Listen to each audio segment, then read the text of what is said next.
Hey, what's going on, everybody, man? So, as you know, I just posted that video, posted the responses to my FOIA request from City of Wyandotte with my ongoing little situation with them. It's been a year and ongoing now. So, I just now got my arraignment scheduled for the 12th of next month. So, we're about to see how that goes. But doing a little bit of research and everything, when I was at the library the other day, I ran across this document, right? And I wanted to see if anybody I went to school with or anybody that grew up, that was born in the 80s, grew up in the 90s type stuff, if you're 36, 37, whatever, we all remember the Pledge of Allegiance. So I want to test y'all, man, to see if y'all remember what this document is. I'm going to tell y'all at the end of the video. Bear with me. It's not too long of a document, but it's really educational because it it resonates with what's actually going on now. And this document was wrote on July 4th in 1776. It's not the Constitution, though, but when in the course of human events it becomes necessary for one people to dissolve the political bands which have connected them with another, and to assume among the powers of the earth and separate an equal station to which the laws of nature and of nature's God entitle them, a decent respect to the opinions of mankind requires that they should declare the causes which impel them to the separation. We hold these truths to be self-evident, that all men and women are created equal, and that they are endowed by their Creator with certain unalienable rights, that among these are life, liberty, and the pursuit of happiness. That to secure these rights, governments are instituted among men, deriving their just powers from the consent of the governed. Go figure, right? That whenever any form of government becomes so destructive of these ends, it is the right of the people to alter or to abolish it and to institute new government, laying its foundation on such principles and organizing its powers in such form as to them shall seem most likely to affect their safety and happiness. Prudence indeed will dictate that governments long established should not be changed for light and transient causes, and accordingly all experience hath shown that mankind are more disposed to suffer while evils are sufferable than to right themselves by abolishing the forms to which they are accustomed. Let that sink in. But when a long train of abuses and usurpations, pursuing invariably the same object, evinces a design to reduce them under absolute despotism. No, I'm not sure if I'm saying that right, but it is their right, it is their duty to throw off such government and to provide new guards for their future security. Such has been a patient sufferance of these colonies, and such is now the necessity which constrains them to alter their former systems of government. The history of the present King of Great Britain is a history of repeated injuries and usurpations, all having in direct object the establishment of an absolute tyranny over these states. To prove this, let facts be submitted to a candid world. Where's their facts? Because the last time I checked, who was withholding just a person's identity? Why won't they come off their identity? Come on, man. I'm bringing facts to the table, though. Now it goes on. This is where they're accusing their king of Great Britain of these accusations and stuff, right? And I'm not a Trump supporter. I'm not a fucking left or right supporter, bro. I'm a critical fucking thinker at the end of the day. And I'm hoping that y'all can start critically thinking and realize that every bird has two wings, a left and a right. Don't matter their fucking color, bro. Wake the fuck up, man. Anyways, these are the accusations against their king back then. He has refused to assent to laws, the most wholesome and necessary for the public good. He has forbidden his governors to pass laws of immediate and pressing importance unless suspended in their operation till his assent should be obtained. And when so suspended, he has utterly neglected to attend them. He has refused to pass other laws for the accommodation of large districts of people unless those people would relinquish the right of representation in the legislature, a right inestimable to them, for formidable to tyrants only. He has called together the legislative bodies at places unusual, uncomfortable, and distant from the depository of their public records, for the sole purpose of fatiguing them into compliance with his measures. They just pay him now. He has dissolved the representative houses repeatedly for opposing with manly firmness his invasions on the rights of the people. He has refused for a long time after such dissolutions to cause others to be elected, whereby the legislative powers, incapable of annihilation, have returned to the people at large for their exercise, the state remaining in the meantime exposed to all the dangers of invasion from without and convulsions within. He has endeavored to prevent the population of these states, for that purpose obstructing the laws for naturalization of foreigners, refusing to pass others to encourage their migrations hither, and raising the conditions of new appropriations of lands. He has obstructed the administration of justice by refusing his assent to laws for establishing judiciary powers. He has made judges dependent on his will alone for the tenure of their offices and the amount and payment of their salaries. He has erected a multitude of new offices and sent hither swarms of officers to harass our people and eat out their substance. Let that sink in for a second.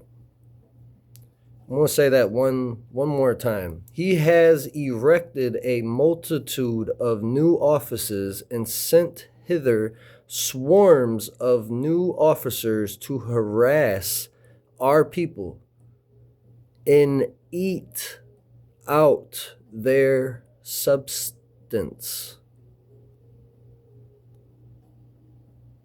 He has kept among us in times of peace standing armies without the consent of our legislators.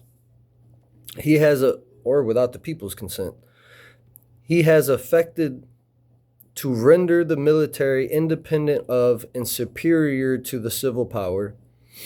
He has combined with others to subject us to a jurisdiction foreign to our Constitution and unacknowledged by our laws, giving his assent to their acts of pretended legislation, for quartering large bodies of armed troops among us, for protecting them by a mock trial from punishment for any murders which they should commit on the inhabitants of these states, for cutting off our trade with all parts of the world, for imposing taxes on us without our consent,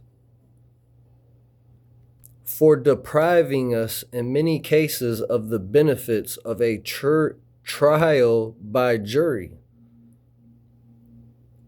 Remember, these jury trials they try to offer you in state courts, bro, it's no such thing, man. That's unconstitutional. We have a unalienable right to have a trial by jury and to be tried by our peers. Remember that. People that know us, that grew up around us. Those are our peers. Random strangers in the community that never ever committed a felony. I mean, if you get a felony, you can't even be on a jury. So how are you going to be a peer to a convicted felon that's fighting a crime? Or fighting accusations against him, I should say. Can't really. For transporting us beyond seas to be tried for pretended offenses. I want you to think about this. My brothers and sisters that are fighting this good fight with me, man, they know what it means when they're transporting us beyond seas to be tried for pretended offenses. When they're talking about beyond seas, they're talking about their maritime admiralty law, whatever. When you go into their courtroom, you are there at sea. So I'm not going to go down that whole rabbit hole. Those that know, if you know, you know. For abolishing a free system of English laws in a neighboring province, establishing therein an arbitrary government. I don't know if I'm saying that word right, but our arbitrary government, and enlarging its boundaries so as to render it at once an example and fit instrument for inducing the same absolute rule into these colonies. For taking away our charters, abolishing our most valuable laws, and altering fundamentally the forms of our governments. For suspending our own legislators and declaring themselves invested with power to legislate for us in all cases whatsoever. He has abdicated government here by declaring us out of his protection and waging war against us. He has plundered our seas, ravaged our coast, burnt our towns, and destroyed the lives of our people. He is at this time transporting large armies of foreign mercenaries to complete the works of death, desolation, and tyranny already begun with circumstances of cruelty and perfidy scarcely paralleled in the most barbarous ages and totally unworthy the head of a civilized nation. He has constrained our fellow citizens taken captive on the high seas to bear arms against their country, to become their executioners of their friends and brethren, or to fall themselves by their hands. He has excited domestic insurrections amongst us, and has endeavored to bring on the inhabitants of our frontiers, the merciless Indian savages whose known rule of warfare is an undistinguished destruction of all ages, sexes, and conditions.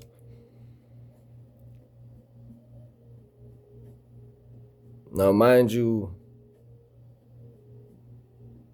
I'm not going into that debate on who exactly wrote this.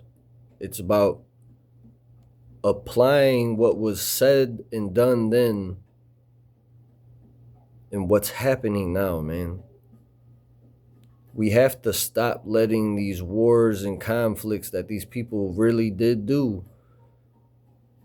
and causing us to have to answer for these crimes. We did not commit these crimes. We all live on this plane here together now. And it's up to us to come together to really change things. So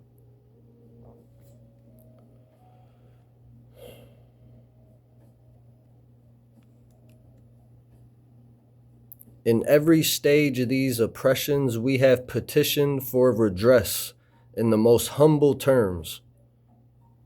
Our repeated petitions have been answered only by repeated injury. A prince whose character is thus marked by every act which may define a tyrant is unfit to be a ruler of a free people.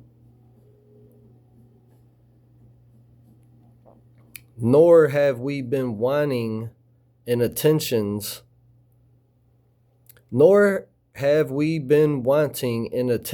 to our British brethren. We have warned them from time to time of attempts by their legislator to extend an unwarrantable jurisdiction over us. We have reminded them of the circumstances of our immigration and settlement here. We have appealed to their native justice and magnanimity, and we have conjured them by the ties of our common kindred to disavow these usurpations, which would inevitably interrupt our connections and correspondence. They too have been deaf to the voice of justice and of consanguinity. We must therefore acquiescence in the necessity which denounces our separation, and hold them, as we hold the rest of mankind, enemies of war and peace friends. We therefore, the representatives of the United States of America and General Congress assembled, appealing to the Supreme Judge of the world for the rectitude of our intentions, do in the name and by authority of the good people of these colonies solemnly publish and declare that these united colonies are and of right ought to be free and independent states, that they are absolved from all allegiance to the British Crown, and that all political connection between them and the state of Great Britain is and ought to be totally dissolved. In that as free and independent states, we have full power to levy war, conclude peace, contract alliances, establish commerce, and to do all other acts and things which independent states may have right to do. And for the support of this declaration, with a firm reliance on the protection of divine providence, we mutually pledge to each other our lives, our fortunes, and our sacred honor. So, for those of you that picked up on what that was, if you guys remember what that was the Declaration of Independence. It's literally 3 pages typed out. I myself am going to edit this just a little bit, just a couple words, and I'm going to submit this in my Wyandotte case before my arraignment, and I'm going to declare myself independent of all this. Stay tuned, and I'll tell you, you'll see how it goes. Peace be with you.